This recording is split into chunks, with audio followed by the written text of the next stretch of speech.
मैं जब उस पार्टी में गया तो मेरी नज़र वहाँ पर जितनी भी खूबसूरत लड़कियाँ आ रही थीं उन्हें देख रही थी। मैं वहीं पर खाने पीने के काउंटर पर बैठ गया और फिर मैंने अपने लिए कोल्ड ड्रिंक का ऑर्डर दिया और म्यूजिक के साथ में अपनी गर्दन को हिलाने लगा। लेकिन अभी भी मेरी नज़रें वहाँ पर किसी ऐसी खूबसूरत लड़की को तलाश कर रही थीं जिसके साथ मैं भी पार्टी में डांस कर सकूं कि तभी मेरी नज़र अचानक ही एक खूबसूरत सी लड़की पर जाकर टिक गई। वाकई में वह लड़की सर से पैर तक बला की बहुत ही खूबसूरत थी। ऐसा लगता था कि जैसे उसे भगवान ने बहुत ही फुर्सत से तराशा हो। वह पूरी की पूरी परी लग रही थी। दिखने में भी वह बहुत ही अमीर परिवार की लड़की लग रही थी। मैंने तुरंत ही अपनी कोल्ड ड्रिंक को ख़त्म किया और इससे पहले कि कोई और आकर उस खूबसूरत लड़की के साथ डांस करने लगता, मैं जल्दी से लपक कर उस लड़की के पास पहुंचा। उसके पास पहुंचकर मैंने डांस करना शुरू कर दिया और डांस करते करते उसे देखकर मैंने हल्की सी स्माइल भी पास की। लेकिन उसने तो मुझे पूरी तरह से इग्नोर ही कर दिया।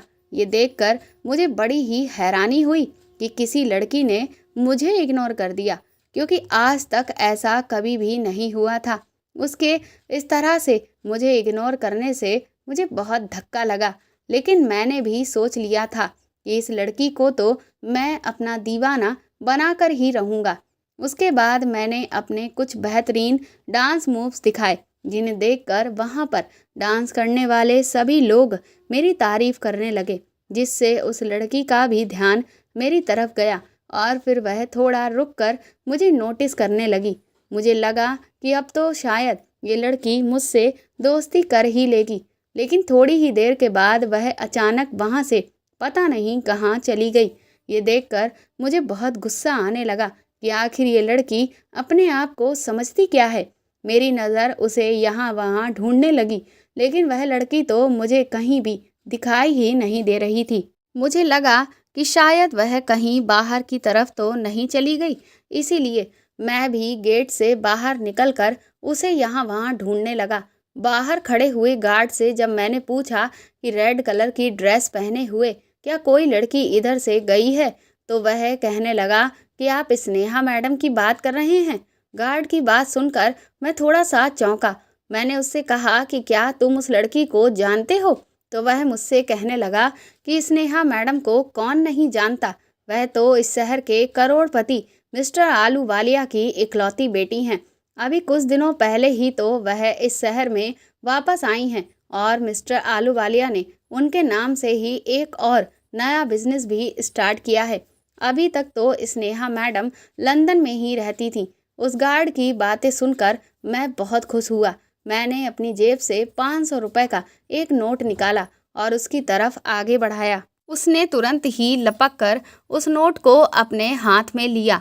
मैंने उससे कहा, और क्या क्या जानते हो तुम स्नेहा मैडम के बारे में? तो वह मुस्कुराकर कहने लगा, दरअसल आलूवालिया साहब अपनी इकलौती बेटी के लिए एक काबिल दामाद ढूंढ रहे हैं, जो शादी के बाद उनके बिजनेस को उनकी बेटी के साथ में ही संभाल सके। इतनी सारी जानकारी मेरे लिए अब काफ़ी थी। थोड़ी देर के बाद जब मैं पार्किंग एरिया में पहुंचा तो मैंने देखा कि वहां पर दो लड़के स्नेहा के साथ गलत तरह से पेश आ रहे थे। मैंने तुरंत ही वहां पर हीरो की तरह एंट्री मारकर उन लड़कों को वहां से भगा दिया। अभी तक मैं स्नेहा को जिस तरह से इम्प्रेस करने की कोशिश कर रहा था और उसका ध्यान अपनी तरफ खींचने के लिए ट्राई कर रहा था, उससे वह एक बार भी मुझसे खुश नहीं हुई थी। लेकिन अब तो मामला पूरा उल्टा ही हो गया था। स्नेहा तुरंत ही मेरे पास दौड़ कर आई और उसने मुझे थैंक यू कहा।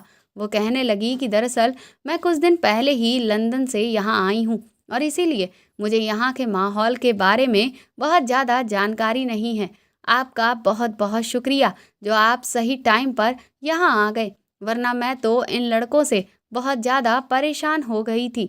मैंने तुरंत ही अपना इंट्रोडक्शन दिया कि मेरा नाम विक्रम कपूर है। मेरे पापा शरद कपूर इस शहर के जाने माने सबसे बड़े वकील हैं। ये सुनकर स्नेहा बहुत ज़्यादा इम्प्रेस हुई। फिर मैंने उसके बारे में पूछा उसने मुझे जो कुछ भी बताया वह तो मैं पहले ही उसके बारे में जान चुका था, लेकिन बस फॉर्मेलिटी के लिए मैंने उससे सब कुछ पूछने का नाटक किया था। वो कहने लगी कि मैं बहुत ही कम उम्र तक ही इंडिया में रही हूँ और इसीलिए यहाँ पर मेरा कोई भी खास दोस्त नहीं बन पाया है। मेरे सारे दोस्त लंदन के ही हैं। मैंने कहा कोई बात नहीं, अब तो मैं आ गया हूँ ना, तो मैं बनूंगा आपका सबसे अच्छा दोस्त। मैं भी उसे खुश करने का कोई भी मौका नहीं छोड़ना चाहता था। स्नेहा कहने लगी कि इतने सालों में ये शहर बहुत ज़्यादा बदल गया है। अब तो मैं यहाँ के बारे में बहुत कुछ भूल भी गई हूँ। मैंने कहा कोई बात नहीं, तो फिर मैं तुम्हें याद दिला दूंगा। चलो एक काम करते हैं, फिर हम दोनों कल मिलते हैं। कल मैं तुम्हें इस शहर की सबसे फेमस जगहों पर घुमाने ले जाऊंगा और यहाँ की जो भी फेमस डिशेज हैं वह सब खिलाऊंगा। मेरी बात सुनकर वह बहुत खुश हो गई। उसके बाद वह अपनी गाड़ी में बैठकर वापस अपने घर चली गई। मैं भी उस दिन जल्दी ही अपने घर लौट आया। जब मैं आराम से अपने बिस्तर पर लेटा तो मेरी आंखों से नींद तो पूरी तरह से गायब थी, क्योंकि मेरी आंखों के सामने से स्नेहा का वह खूबसूरत चेहरा बार बार तैर रहा था। वह मेरी नज़रों से हट ही नहीं रही थी। इतनी खूबसूरत लड़की मैंने अपनी पूरी ज़िंदगी में आज तक नहीं देखी थी और मेरा दिल उसे पाने के लिए बहुत ही बेताब हो रहा था। मैं सोचने लगा कि अगर मेरी स्नेहा से शादी हो गई तो एक तो मैं करोड़ों की जायदाद का अकेला मालिक हो जाऊंगा और दूसरा इतनी खूबसूरत लड़की मेरी पत्नी बन जाएगी। तो इससे बेहतर आखिर और क्या हो सकता है। अगर मैंने ऐसा कर दिया तो पापा को तो मुझ पर बहुत गर्व होगा। वैसे भी उनको तो यही लगता है कि मैं कुछ खास नहीं कर पाया और वह जो आए दिन मुझे जीजा जी की तरह बिजनेस ज्वाइन करने और उसको संभालने को लेकर तरह तरह की बातें सुनाते रहते हैं, उससे भी मुझे छुटकारा मिल जाएगा। क्योंकि स्नेहा से शादी करके मुझे तो बना बनाया पूरा बिजनेस एम्पायर मिल जाएगा, जिसका मैं इकलौता मालिक होऊंगा। इसके बाद मेरे चेहरे पर एक शैतानी हंसी आ गई। मैं सोचने लगा कि लड़कियां भी कितनी जल्दी किसी की भी बातों में आ जाती हैं। स्नेहा को तो ये लगा कि उसे वह दो लड़के परेशान कर रहे हैं और मैं हीरो बनकर उसे बचाने आया था, जबकि असल में उन दोनों लड़कों को तो मैंने ही पहले पैसे देकर स्नेहा को परेशान करने के लिए भेजा था, ताकि मैं हीरो की एंट्री मारकर उसके दिल में अपनी जगह बना सकूं। और ये तो बहुत ही पुरानी ट्रिक है, लेकिन सच में ये कमाल की तरकीब है। कोई भी लड़की आपकी एक बार में ही दीवानी हो जाती है। मैंने अपने आप को शाबाशी दी और कहा विक्रम कपूर, अब बस जल्दी से सो जाओ, क्योंकि कल तुम्हें सुबह मिशन स्नेहा पर निकलना है, ताकि तुम उसे इम्प्रेस करके सबसे पहले उसके घर तक पहुंचो और फिर उसके सबसे अच्छे दोस्त बनकर हस्बैंड बनने तक का सफ़र तय कर सको। अगले दिन मैं सुबह सवेरे ही अच्छे से तैयार होकर सही टाइम पर स्नेहा के बताए हुए बंगले के एड्रेस के बाहर पहुंच गया। थोड़ी ही देर के बाद वह खूबसूरत सी ब्लू कलर की ड्रेस पहने हुए अपने बंगले के गेट से बाहर आई। वह इतनी कमाल की लग रही थी कि मेरे पास उसकी तारीफ के लिए कोई शब्द ही नहीं सूझ रहे थे। मैं तो उसे बिना पलक झपकाए एकटक देखता ही रह गया था। मैंने उससे कहा था कि वह अपनी गाड़ी लेकर ना आए, क्योंकि आज का पूरा दिन मैं उसे अपने साथ ही अपनी ही गाड़ी में घुमाऊंगा। धीरे धीरे दिन इसी तरह से बीतने लगे। मेरी और स्नेहा की मुलाकातें अब हर रोज़ की होने लगी थी और वह मुझसे धीरे धीरे इम्प्रेस होने लगी। मुझे तो वह पहले से ही बहुत खूबसूरत लगती थी और अब मुझे भी उससे प्यार होने लगा था। एक दिन मौका पाकर मैंने उसके सामने अपने प्यार का इजहार कर दिया और मेरी बात सुनकर स्नेहा भी बहुत खुश हो गई। उसने मुझसे तुरंत ही कहा कि वह कल ही अपने डैड से मेरे बारे में बात करेगी। फिर उसने मुझसे कहा कि और तुम भी मेरे बारे में अपने घर पर बात कर लेना। उसके बाद जब हमारी फैमिलीज़ आपस में मिल लेंगी तो फिर हम अपने रिश्ते को आगे बढ़ाएंगे। मैं तो उसकी बात सुनकर बहुत खुश हो गया और इसीलिए मैं उसी दिन जैसे ही घर पहुंचा, मैंने तुरंत ही जाकर डैड को स्नेहा के बारे में सब कुछ बता दिया। मैं तो ये बात पहले से ही जानता था कि जब मैं डैड को स्नेहा के बारे में बताऊंगा तो उन्हें पहले तो कुछ खास फ़र्क नहीं पड़ेगा, लेकिन जब मैं स्नेहा के पापा के बिजनेस एम्पायर के बारे में उन्हें बताऊंगा और ये कहूंगा कि स्नेहा अपने पापा की इकलौती बेटी है। तो ये सुनकर तो डैड बहुत ज़्यादा खुश हो जाएंगे और मुझे बिना शाबाशी दिए नहीं रहेंगे। मैंने जैसे ही सब कुछ डैड को बताया, वह मुझसे कहने लगे कि ये की ना तूने मेरे बेटे होने वाली बात। अब मैं फ़ख्र से कह सकता हूँ कि तू मेरा बेटा है और स्नेहा तेरी पसंद है। डैड ने कहा कि उन्हें इस रिश्ते से कोई भी ऐतराज़ नहीं है। मैं मन ही मन सोचने लगा कि वह तो मुझे पहले ही पता था कि स्नेहा के स्टेटस को जानकर कोई भी मना कर ही नहीं सकता था। मैं तो खुद उसके स्टेटस के लिए ही तो उससे शादी करने के लिए मरा जा रहा था। इधर रजत जीजा जी को जब मैंने अपने और स्नेहा के रिश्ते के बारे में बताया तो पहले तो वह खुश हुए, लेकिन फिर वह मुझसे कहने लगे कि विक्रम, क्या तुम्हें ऐसा नहीं लगता कि तुम कुछ ज़्यादा ही जल्दबाजी कर रहे हो? वह लड़की अभी कुछ महीने पहले ही तो लंदन से लौटी है और अभी तो तुम उसके बारे में कुछ खास जानते भी नहीं हो। तुम दोनों को साथ में घूमते फिरते हुए अभी सिर्फ 1.5 महीना ही तो हुआ है। मैंने कहा, जीजा जी, मुझे उसे जितना जानना था मैं अच्छी तरह से जान चुका हूँ। अब मैं और स्नेहा अगर शादी करना चाहते हैं तो फिर इसमें दिक्कत क्या है? इतना कहकर मैं वहाँ से चला आया। लेकिन मेरे इस तरह के जवाब से मेरी बहन रागिनी मुझसे थोड़ा नाराज़ हो गई। वह मुझसे कहने लगी कि मुझे जीजा जी से इस तरह से बात नहीं करनी चाहिए थी। लेकिन मैंने उससे कहा कि जब तुम जीजा जी को पसंद करती थी तो क्या डैड ने या मैंने किसी भी तरह का कोई सवाल जवाब किया था? क्या हमने तुमसे एक बार भी कहा कि तुम दोनों लोगों को एक दूसरे से मिले हुए ज़्यादा समय नहीं हुआ है? तो फिर जीजा जी इस तरह की बात क्यों कर रहे हैं? मेरी इस बात पर मेरी बहन चुप हो गई और वो वापस अपने कमरे में चली गई। अगले दिन स्नेहा के पापा मेरे घर पर उसका रिश्ता लेकर आए, जिसे डैड ने खुले दिल से एक्सेप्ट कर लिया। हम सब बहुत खुश थे। मैं जब स्नेहा को हमारी शादी तय होने की मिठाई खिलाने के लिए गया तो वह मुझसे कहने लगी कि विक्रम, न जाने क्यों पर मुझे ऐसा लगता है कि तुम्हारे रजत जीजा जी हमारी शादी से खुश नहीं हैं। मैंने उससे कहा कि नहीं, ऐसी तो कोई बात नहीं है, लेकिन तुम्हें ऐसा क्यों लगता है? तो वह कहने लगी कि देखो, यहाँ जितने भी लोग हैं सभी बहुत खुश लग रहे हैं, लेकिन सिर्फ तुम्हारे जीजा जी के चेहरे पर ही मुस्कुराहट नहीं है। मैंने कहा कि दरअसल उनका थोड़ा नेचर ही ऐसा है, बस इसीलिए। वह कहने लगी कि लेकिन अब तुम्हारी जब शादी हो जाएगी तो तुम भी जिम्मेदार बनोगे और अभी तक तो तुम्हारे बिजनेस को तुम्हारे जीजा जी डैड के साथ मिलकर संभाल रहे थे और सभी चीज़ों में वही नंबर 1 थे। लेकिन जब तुम्हारी शादी मुझसे हो जाएगी तो उसके बाद तुम नंबर 1 हो जाओगे। तो कहीं ऐसा तो नहीं है कि तुमसे पिछड़ने का डर तुम्हारे जीजा जी को सता रहा हो? स्नेहा की इस बात पर मैंने उससे कहा कि तो अब मुझे नंबर 1 लड़की पसंद आ गई है तो इसमें क्या मेरी गलती है? अब थोड़ी बहुत जलन तो होनी भी चाहिए, वरना मज़ा किस बात का है? इसके बाद हम दोनों खिलखिलाकर हंसने लगे। इधर शादी की तैयारियां शुरू हो गई थीं, लेकिन जीजा जी बार बार मुझे ये बात समझा रहे थे कि मैं एक बार फिर से सोच लूं। उनकी ऐसी बातें सुनकर मेरा दिमाग बुरी तरह से खराब हो जाता था। इसीलिए जब मेरे पास स्नेहा का फ़ोन आया तो मैं थोड़ा सा झुंझलाया हुआ था। वह मुझसे कहने लगी कि आखिर क्या बात है? तो गुस्से में मैंने उसे सब कुछ बता दिया। इस पर स्नेहा ने मुझसे कहा कि मुझे पता नहीं क्यों, लेकिन ऐसा लगता है कि तुम्हारे जीजा जी हमारी शादी से कुछ ज़्यादा ही जल रहे हैं। थोड़ी बहुत जलन की बात कुछ और होती है, या फिर उन्हें इस बात की जलन है कि तुम्हारी शादी एक इतनी अमीर लड़की से हो रही है और इसीलिए उन्हें इस बात का कुछ ज़्यादा ही बुरा लग रहा है कि तुम्हारी होने वाली वाइफ हद से ज़्यादा खूबसूरत है और एक करोड़पति लड़की है। मैंने स्नेहा से कहा कि मुझे ऐसा लगता है कि तुम अब कुछ ज़्यादा ही सोच रही हो। मेरे जीजा जी ऐसे बिल्कुल भी नहीं हैं। मैं उन्हें बहुत समय से जानता हूँ। तुम नहीं जानती हो कि उन्होंने मेरा हमेशा कितना साथ दिया है।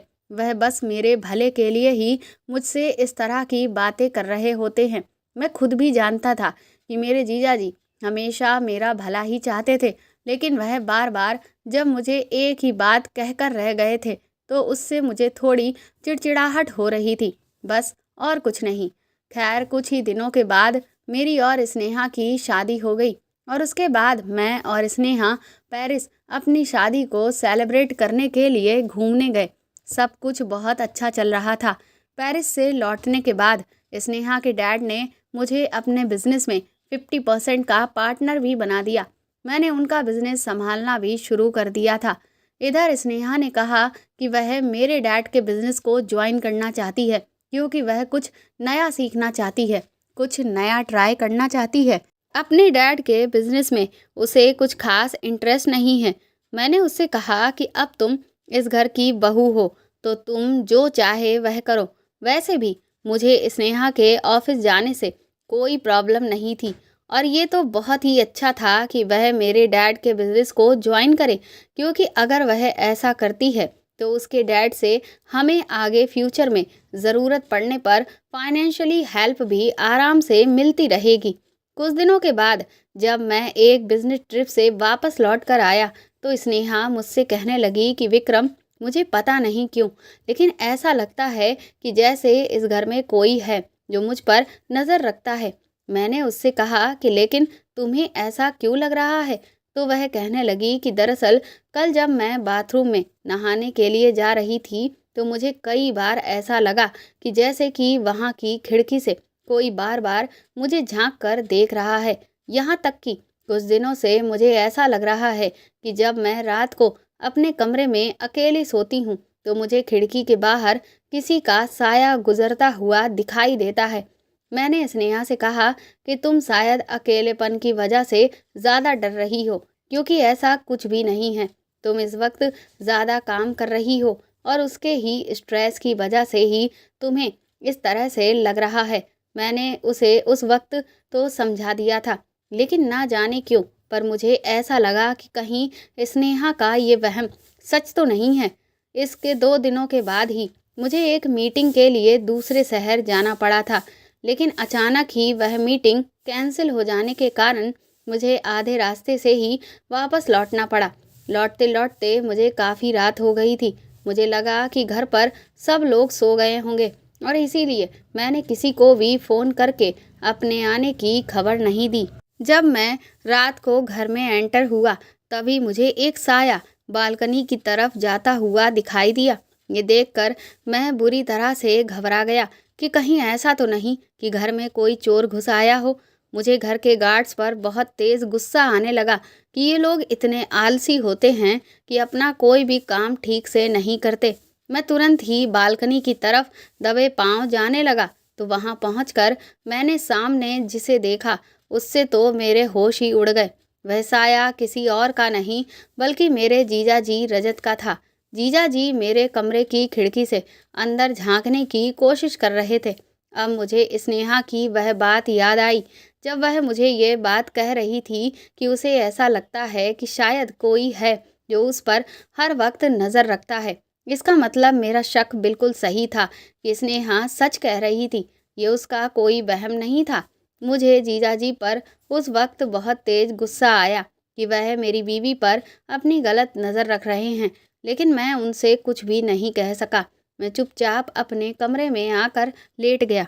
स्नेहा उस वक्त बहुत गहरी नींद में सो रही थी, लेकिन इधर गुस्से के कारण मेरा तो सर दर्द की वजह से फटा जा रहा था। मैं सोचने लगा कि जीजाजी तो पहले ही मेरी इस शादी से खुश नहीं थे। फिर मुझे लगा कि कहीं सच में ऐसा तो नहीं है कि जीजाजी को इस बात से जलन हो रही हो कि मेरी शादी इतनी अमीर और खूबसूरत लड़की से हो गई है।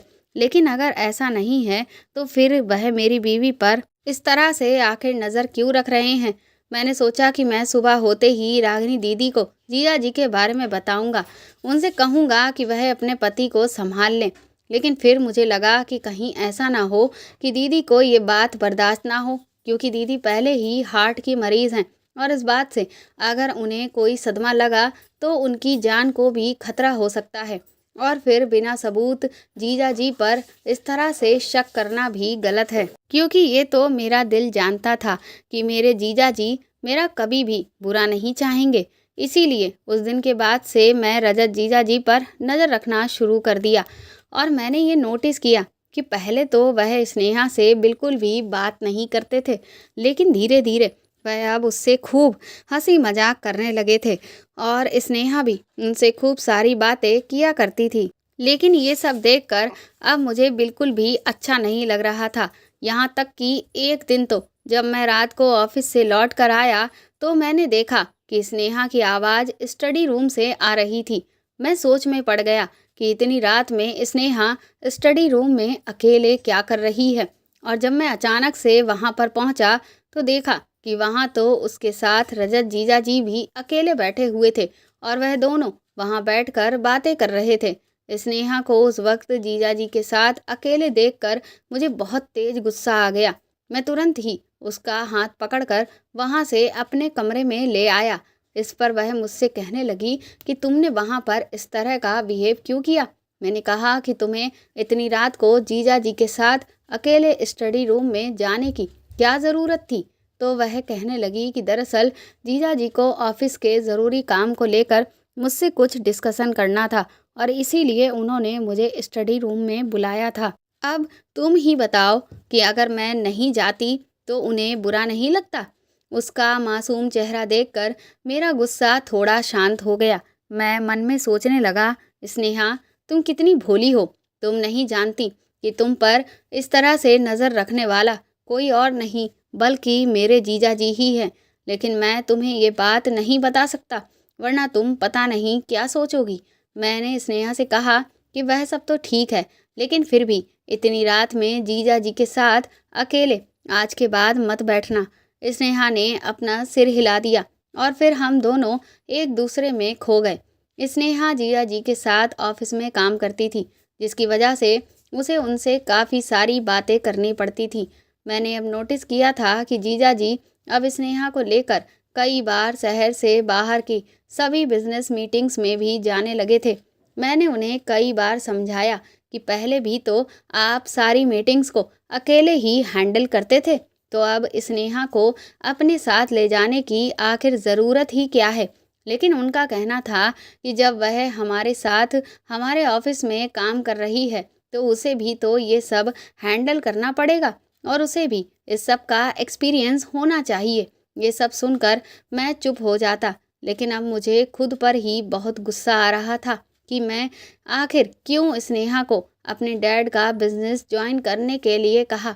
इससे तो अच्छा यही होता कि वह या तो घर पर बैठती या फिर मेरे साथ अपने डैड आलूवालिया का बिजनेस ही संभालती। इस बार जब स्नेहा और जीजा जी एक बिजनेस ट्रिप से वापस लौटे तो एक उड़ती उड़ती खबर मेरे डैड के ऑफिस में काम करने वाले कुछ लोगों के ज़रिए मुझे पता चली कि लास्ट टाइम जब ये लोग बिजनेस मीटिंग के लिए गए हुए थे तो इन्होंने वहाँ पर मीटिंग के अलावा खूब सारा घूमा फिरा और बहुत मस्ती भी की और साथ ही ये होटल के एक ही रूम में रुके थे। मुझे जब ये बात पता चली तो मैं गुस्से से आग बबूला हो गया। मैंने स्नेहा को वह पूरी बात बताई और उससे पूछा कि इस सब में कितनी सच्चाई है। तो वह कहने लगी कि हाँ विक्रम, ये बात सच है लेकिन मेरी बात का यकीन मानो, उस दिन किसी भी जगह पर वहाँ पर होटल में कोई भी रूम खाली ही नहीं थे। और फिर रजत जीजा जी ने ही मुझसे कहा कि कोई बात नहीं, अगर एक ही रूम अवेलेबल है भी तो हम दोनों उसमें आराम से रह सकते हैं। तुम कंफर्टेबल ही मेरे साथ रुक जाना, तुम मुझ पर विश्वास कर सकती हो। और फिर तुम भी तो कहते हो कि तुम्हारे जीजा जी बहुत अच्छे हैं और बहुत भरोसेमंद इंसान हैं, इसीलिए मैंने भी उन पर भरोसा किया और मैं उनके साथ उस रूम में रुक गई। मैं आराम से बेड पर लेट गई थी और जीजा जी सोफे पर लेट कर सो गए थे। स्नेहा के मुंह से ये सब सुनकर मुझे और भी ज़्यादा गुस्सा आने लगा। अब तो मुझे ऐसा लग रहा था कि शायद जीजा जी के दिमाग में कुछ अलग ही खिचड़ी पक रही है। मैंने स्नेहा से कहा कि आज के बाद तुम ऑफिस नहीं जाओगी और घर पर ही रहोगी। ये बात सुनकर स्नेहा गुस्सा होने लगी कि मैं उसके साथ ऐसा क्यों कर रहा हूँ। तो मैंने कहा क्योंकि अगर तुम ऑफिस जाओगी तो रजत जीजा जी तुम्हारे आसपास ही रहेंगे। उसने कहा कि तो इस बात से क्या फ़र्क पड़ता है, वह वहाँ पर काम करते हैं और मैं भी तो वहाँ काम करती हूँ। मैंने कहा तुम समझती क्यों नहीं हो मेरी इस बात पर। वह मुझ पर चिल्लाकर कहने लगी कि तुम मुझे साफ साफ शब्दों में अपनी बात क्यों नहीं कहते। उसे गुस्सा होते हुए देखकर मैं भी गुस्से में आ गया और मैं भी उस पर चिल्लाकर कहा कि मुझे ऐसा लगता है कि जीजा जी की तुम पर गलत नज़र है। और ये बात सुनकर स्नेहा बुरी तरह से चौंक गई, लेकिन उसने मेरी किसी भी बात पर यकीन नहीं किया। मैंने उसे बहुत समझाने की कोशिश की, पर उसने कहा कि ये सब मेरे दिमाग के शक का कीड़ा है, जिसकी वजह से मैं इतनी घटिया बात सोच रहा हूँ। मैं उससे कहा भी कि मैं खुद जीजा जी को खिड़की से तुम्हारे कमरे में झांकते हुए देखा था, पर स्नेहा ने मेरी किसी भी बात का कोई यकीन नहीं किया। मैं तो इस कदर हैरान था कि मेरी बीवी मेरी ही बात पर यकीन नहीं कर रही है। मेरे जीजा जी ने उसका विश्वास इस कदर जीत लिया था कि वह उन पर जरा सा भी शक नहीं कर रही थी। आखिर ये सब हो क्या रहा था, मुझे कुछ भी समझ में नहीं आ रहा था। फिर एक दिन जब मैं ऑफिस से वापस लौटा तो मेरी ज़िंदगी में तो भूचाल ही आ चुका था। दरअसल स्नेहा से शादी के बाद भी मैं कई सारी लड़कियों के साथ रिश्ते में था, क्योंकि मैं शुरू से ही इसी तरह का लड़का था। मैं हमेशा ज़िंदगी को मौज मस्ती से जीना चाहता था और पार्टी करना, घूमना फिरना, इन सब चीज़ों में ही मुझे मज़ा आता था। लेकिन उस दिन जब मैं घर वापस लौटा तो मेरी इन सभी तरह की अय्याशियों के सबूत किसी ने स्नेहा के पास भेज दिए थे। स्नेहा ने मुझे वह सारी तस्वीरें दिखाईं जिन्हें देखकर मैं दंग रह गया। मैंने उसे समझाने की बहुत कोशिश की कि ये सब झूठ है और किसी ने एडिटिंग करके ये सारी फ़ोटोज़ को तैयार किया है, पर वह तो मेरी एक भी बात मानने को तैयार ही नहीं थी। फिर जैसे तैसे करके मैंने अपने झूठे घड़ियाली आंसू बहाकर उसे इस बात का यकीन दिलाया कि कोई मेरे और तुम्हारे रिश्ते को ख़राब करना चाहता है। फिर बड़ी मुश्किल से उस दिन मैं स्नेहा को मना पाया था, लेकिन अब मुझे ये समझ नहीं आ रहा था कि आखिर मेरे खिलाफ ये साजिश किसने की है। कौन है जो मेरे और स्नेहा के रिश्ते को तोड़ना चाहता है? किसकी आंखों में मेरा और स्नेहा का रिश्ता खटक रहा है? इस बात का पता लगाने के लिए मैंने एक डिटेक्टिव को हायर किया और फिर उस डिटेक्टिव ने मुझे जो कुछ भी बताया उसे सुनकर तो मेरे होश ही उड़ गए थे। मेरी वह सारी तस्वीरें निकलवा कर स्नेहा के पास भेजने वाला और कोई नहीं बल्कि रजत जीजा जी ही थे। अब ये सब जानकर तो मेरे पैरों तले ज़मीन ही निकल गई थी। मुझे तो पहले ही समझ जाना चाहिए था कि रजत जीजा जी के अलावा और किसी की भी आंखों में अब तक मेरा और स्नेहा का रिश्ता चुभा नहीं है। लेकिन अब मैंने भी सोच लिया था कि मैं रजत जीजा जी को छोड़ूंगा नहीं। मैं जब गुस्से में तमतमाया हुआ घर पहुंचा तो वहां तो कुछ और ही चल रहा था। घर में एक अजीब तरह का शोर मचा हुआ था। हर कोई यहाँ वहाँ भाग रहा था। हाय तौबा हो रखी थी। ये सब देखकर मुझे कुछ भी समझ में नहीं आया। सारे नौकर एक जगह पर जमा थे और आपस में वह ना जाने क्या बातें कर रहे थे। डैड के कमरे के बाहर ऑफिस के भी काफ़ी सारे लोग खड़े हुए थे। जब मैं अंदर गया तो डैड की हालत देखकर मैं बुरी तरह से घबरा गया। रागिनी दीदी ने मुझे रोते रोते बताया कि डैड को पैरालाइज का अटैक आया है, और ये बात सुनकर तो मेरे होश ही उड़ गए कि अचानक से मेरे डैड के साथ ये ना जाने क्या हो गया। स्नेहा भी वहीं बैठी बुरी तरह से रो रही थी। डॉक्टर ने कहा कि डैड के ठीक होने के चांस अब ना के बराबर ही हैं। ये सुनकर तो हम सभी को बहुत गहरा धक्का लगा था। उस हादसे के बाद मैंने रजत जीजा जी से उस सब के बारे में कोई भी बात करना ठीक नहीं समझा। मुझे लगा कि अभी अगर मैंने उनसे कुछ भी कहा तो शायद इसका असर कहीं मेरे डैड पर ना हो जाए और मैं उनकी तबीयत के साथ और भी ज़्यादा कोई रिस्क नहीं ले सकता था, क्योंकि अगर मैं जीजा जी से कुछ भी कहता तो वह बात रागिनी दीदी तक ज़रूर जाती और रागिनी दीदी बिना डैड को बताए रहती ही नहीं, तो एक तरह से इस बात का असर सभी के ऊपर होता। इसीलिए मैं उस वक्त खामोश हो गया। लेकिन इस सब स्ट्रेस की वजह से मैं अब और भी ज़्यादा नशे में डूबा रहने लगा। एक दिन जब मैं घर वापस लौटा तो मेरे कमरे से स्नेहा के चीखने की आवाज़ मुझे नीचे हॉल में सुनाई दी, जिसे सुनकर मैं बुरी तरह से घबराया। पहले तो मुझे कुछ समझ में नहीं आया। मैं उस वक्त काफ़ी नशे में था और मेरे पैर लड़खड़ा रहे थे। इसीलिए मैंने रागिनी दीदी को आवाज़ लगाई, लेकिन उस वक्त वह घर पर नहीं थी, इसीलिए मुझे उन्होंने कोई जवाब नहीं दिया। फिर मैंने रजत जीजा जी को आवाज़ लगाई। पर वह भी अपने कमरे से बाहर निकल कर नहीं आए। इसलिए मैं तुरंत ही घबराया हुआ अपने कमरे में पहुंचा और अंदर का नज़ारा देखकर मेरे तो होश ही उड़ चुके थे। मैंने देखा कि स्नेहा उस वक्त बिल्कुल ऐसी हालत में थी जैसी कोई भी लड़की सिर्फ अपने पति के सामने ही होती है। जीजा जी मेरी स्नेहा के साथ गलत तरीके से पेश आ रहे थे। मैंने उन्हें एक झटके से दूर फेंकने की कोशिश की तो वह तो मेरे साथ ही उल्टा हाथापाई करने लगे, जिससे मैं बुरी तरह से बौखला गया और फिर मैंने भी उन्हें अपनी पूरी ताकत से जमकर पीटना शुरू कर दिया। फिर उन्होंने मुझे एक ज़ोर का धक्का दिया। मैं सीधा जाकर टेबल से टकराकर नीचे गिरा और तभी मेरी नज़र वहीं पर रखी हुई गन पर पड़ी और मैं गुस्से में आकर उस गन की सारी गोलियां जीजा जी के सीने में उतार दी और उन्होंने वहीं के वहीं दम तोड़ दिया। गुस्से में मैंने ऐसा कर तो दिया था, लेकिन अब मुझे कुछ भी समझ में नहीं आ रहा था कि मैंने ये क्या किया। स्नेहा भी बुरी तरह से रोने लगी और कहने लगी कि मुझे माफ़ कर दो विक्रम, तुमने मुझसे कहा था कि तुम्हारे जीजा जी की मुझ पर गलत नज़र है, लेकिन मैंने कभी भी तुम्हारा विश्वास नहीं किया और आज वह अपने गलत इरादों को लेकर मेरे पास आए और उन्होंने मेरे साथ ये सब करने की कोशिश की।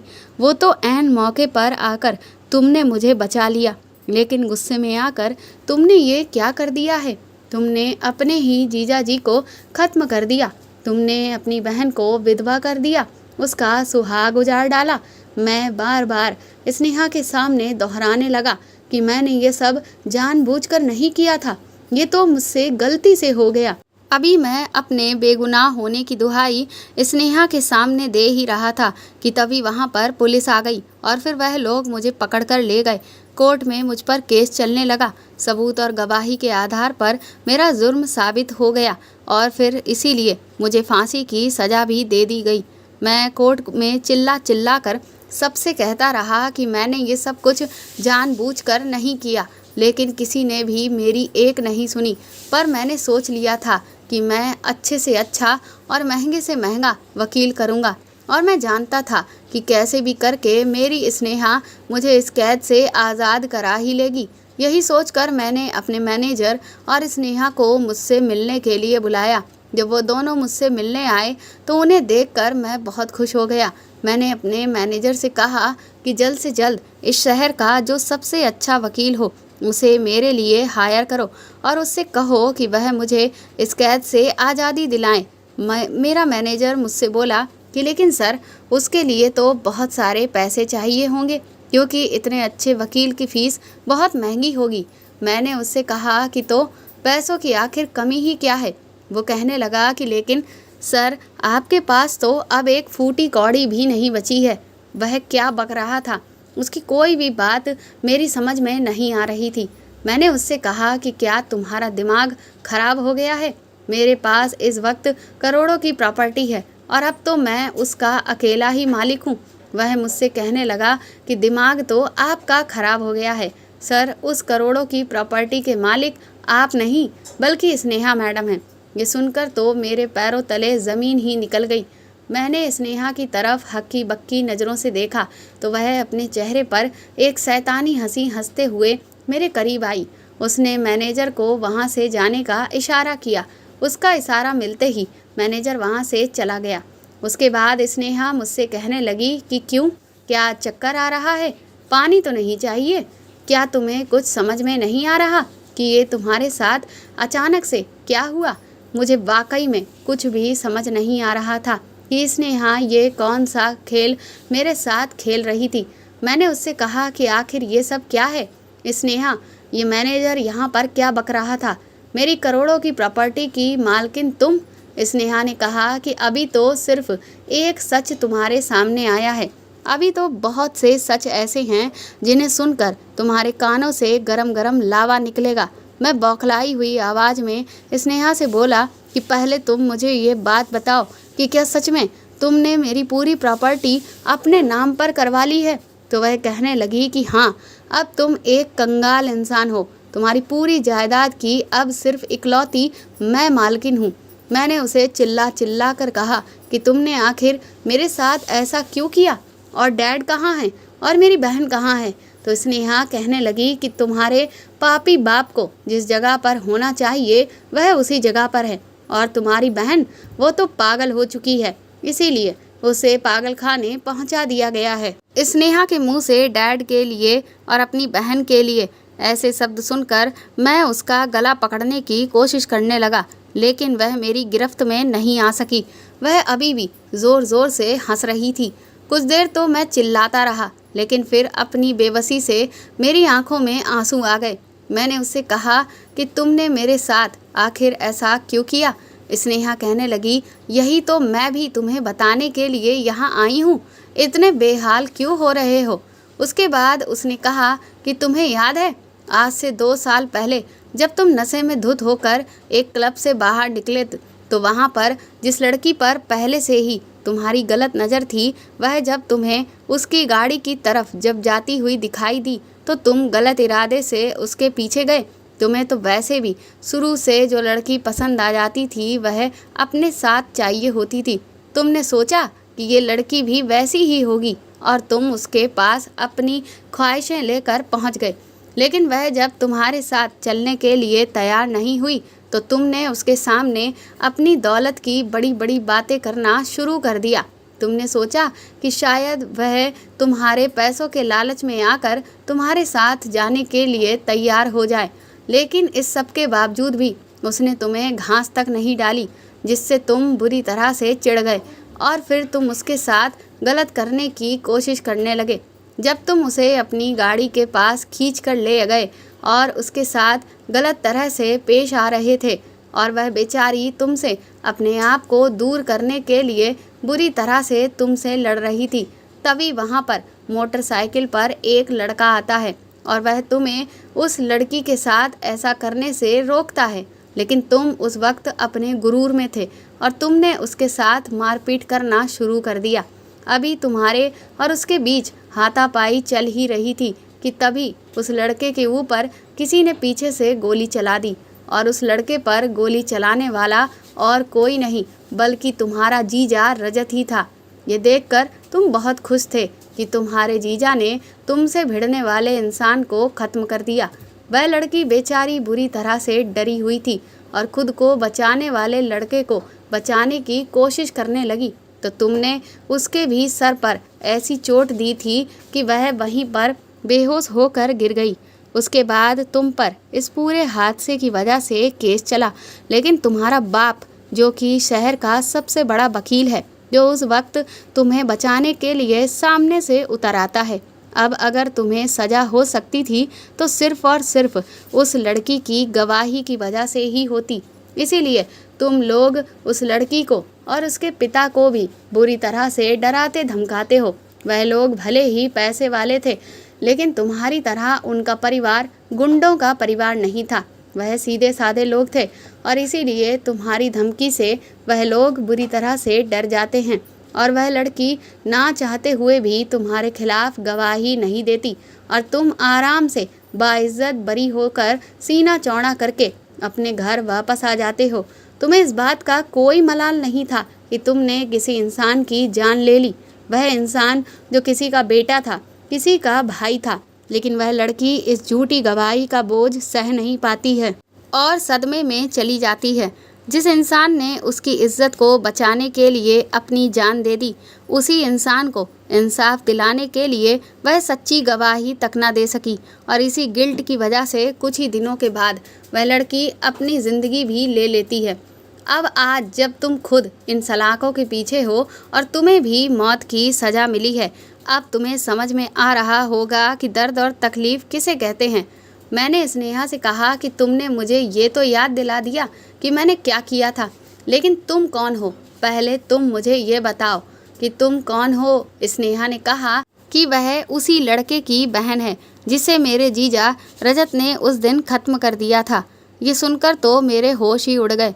उसके बाद स्नेहा ने कहा कि जब मुझे कानून से इंसाफ नहीं मिला तब मैंने फ़ैसला कर लिया था कि मैं अपने भाई की जान लेने वालों को हर हाल में अपने तरीके से सज़ा देकर ही रहूँगी। इसीलिए मैंने उसी लड़की के पिता से इस सब में मदद मांगी जिसके साथ तुमने उस दिन वह सब करने की कोशिश की थी, और तुम्हारे ही कारण उस लड़की के पिता ने भी अपनी बेटी को खो दिया था। उस लड़की के पिता ने मेरा पूरा साथ दिया। उन्होंने अपना पैसा और स्टेटस मुझे दिया और मैंने अपना एक नकली पिता बनाकर तैयार किया और उसे तुम्हारे सामने मैं लंदन से लौटी हुई स्नेहा आलूवालिया बनकर आ गई। मुझे पहले से ही पता था कि तुम खूबसूरत लड़कियों को देखकर हमेशा उनके पीछे पीछे घूमते हो, और ऊपर से अगर वह लड़की करोड़पति हो तब तो तुम उसे अपने शीशे में उतारने की पूरी कोशिश करते हो। और मुझे देखकर तुमने ठीक वैसा ही किया जैसा मैंने सोचा था। तुम्हें क्या लगता है कि उस दिन तुमने वह चाल चली थी कि उन लड़कों को मेरे पास भेजकर तुम उनसे मुझे परेशान करवा रहे थे, और फिर तुमने मुझे उनसे बचाकर खुद को हीरो बना लिया? अरे तुम बहुत बड़े बेवकूफ़ हो। दरअसल तुम मुझे नहीं फंसा रहे थे, बल्कि मैं तुम्हें फंसा रही थी। इसके बाद जब मैं तुम्हारी दुल्हन बनकर तुम्हारे घर पहुंची तो मैंने तुम्हारे दिमाग में ये शक का बीज बो दिया कि तुम्हारे जीजा तुमसे जल रहे हैं, क्योंकि उन्हें तुम्हारे जितनी खूबसूरत और पैसे वाली बीवी नहीं मिली है। ऊपर से बैठे बिठाए तुम इतने बड़े एम्पायर के इकलौते मालिक भी बन गए हो, और इसीलिए अब वह तुम्हारी बहन का पत्ता काट कर अपना सिक्का फिट करना चाहता है। और फिर देखो, मेरा निशाना बिल्कुल सही जगह पर जा लगा। तुम अपने जीजा पर शक करने लगे। शुरुआत में मैंने रजत को यही दिखाया कि मैं तुम लोगों के खिलाफ कोई साजिश रच रही हूँ, ताकि रजत आए दिन मुझ पर नज़र रखे और तुम उसे मेरे ऊपर नज़र रखते हुए देख लो और यही समझो कि उसकी गलत नज़र मेरे ऊपर है। लेकिन फिर धीरे धीरे मैंने रजत से दोस्ती कर ली और उसे ये दिखाया कि उसे अभी तक जो कुछ मेरे बारे में लग रहा था वह सब गलत था। मैंने जानबूझकर इसीलिए तुम्हारा बिजनेस ज्वाइन किया था कि मैं रजत के और भी करीब जा सकूं, और फिर मैंने धीरे धीरे उसको ये बताना शुरू किया कि अगर वह मुझे पहले मिल जाता तो मैं विक्रम को कभी भी नहीं चाहती, क्योंकि वह तो विक्रम से भी कई ज़्यादा बेहतर है। मैंने उसे हर पल इस बात का एहसास दिलाया कि वह असल में मेरे डैड के जितने बड़े एम्पायर को संभालने के काबिल है, क्योंकि उसने तुम्हारे पापा के बिजनेस को भी बहुत ही काबिलियत से संभाल रखा था, जबकि उल्टा तुम उसके सामने कहीं भी नहीं टिकते। मेरी इस तरह की बातों से वह धीरे धीरे मुझसे इम्प्रेस होने लगा था, और फिर मेरी खूबसूरती का जादू भी उसके ऊपर चलने लगा था, और वह तुम्हारी बहन से छुटकारा पाने के बारे में भी सोचने लगा था।